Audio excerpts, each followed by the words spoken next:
Good morning, everyone. This is the next day, afternoon. We were up till 4 in the morning last night. So, taking a recording, going over to the ravine. Maybe, you never know, catch these off guard. See what we see here. I don't see too much. Oh, that's a squirrel. 2 squirrels on that tree down there playing. Last night was pretty intense. We had a pretty good time. I set up my phone. I had it in that pocket right there, aiming at the fire. It's still smoking. It was a pretty hot fire last night. So got towards the end of the evening last night, I got up and threw a couple logs on the fire, and my coffee pot here, I knocked it over, kicked it with my foot, made that noise right there. And that was after 3 in the morning. That must have been some type of call sign from the adults to tell the kids they got a green light. They all of a sudden started vocaling, and down over the hill on the other side of the creek, we have a bike trail. And you know, these creatures sit down there and listen and watch the kids and everybody on the bikes riding. And anyhow, these kids, which I call the twins, they, like I said, they got vocal, and they started yelling. It sounded like they were about 30 yards away from another, and they were yelling at each other. And they were saying like 1 to 2 word phrases like, "Hey, let's go, come on." And then it got gargled in like they were talking a foreign language. Really intense. It lasted. I would kick the can a couple of times, and then they would do it again. They would get vocal again. So I think I kicked the can like 3 or 4 times. Very, very intense. Really cool. So that last night's fire investigation was a success. We know for a fact 100% they're here.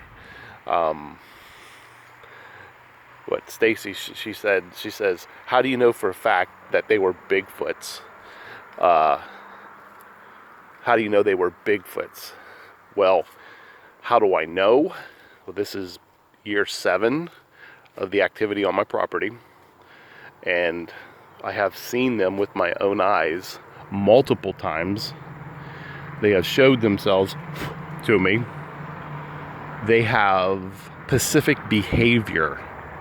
So when you're documenting everything they do, and then when you do all these night events, it's the behavior. This is what Squatches do. You know, we are their entertainment. So they come in and they operate in 3s. So they like triangulate against you. They make like a triangle kind of. They get the perimeter, and they stay a ways back and just listen to us. And then as they feel more safe, they come in. So as the night goes, they actually come in a little bit closer. Now I had 6 cams back there, and they're real. They wouldn't come in close from where I keep the cams. They're like staying away from that area. So they know there's cams back there. But down over the hill and back behind my neighbor's property, it was quite active. And so to answer your question, just years of experience dealing with these creatures. They do things.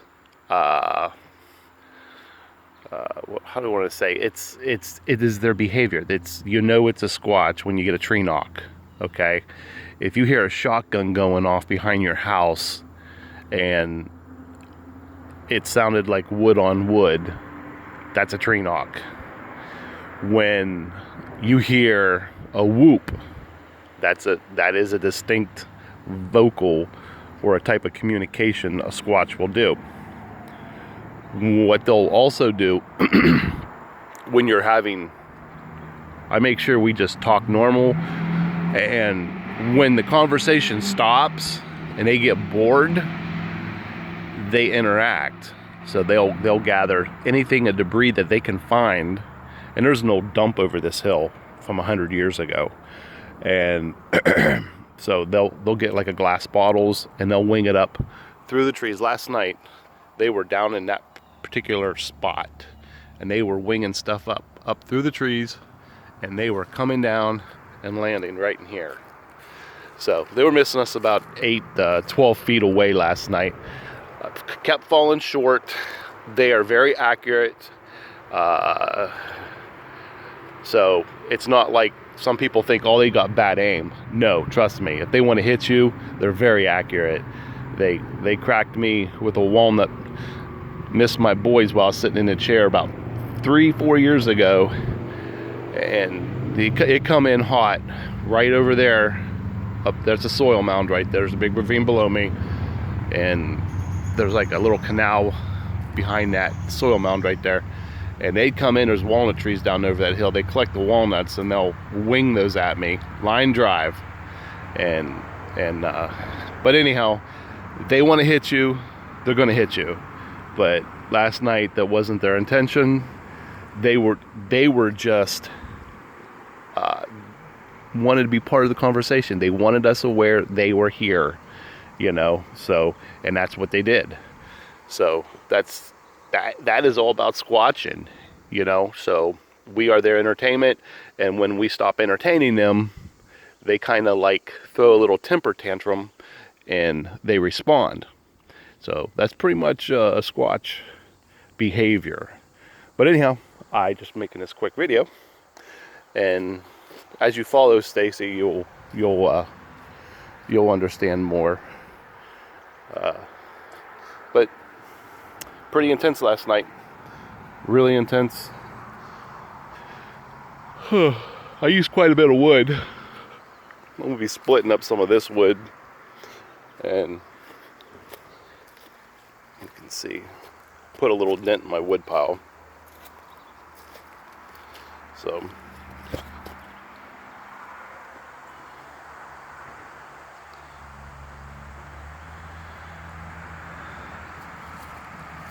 they didn't come in too awful close.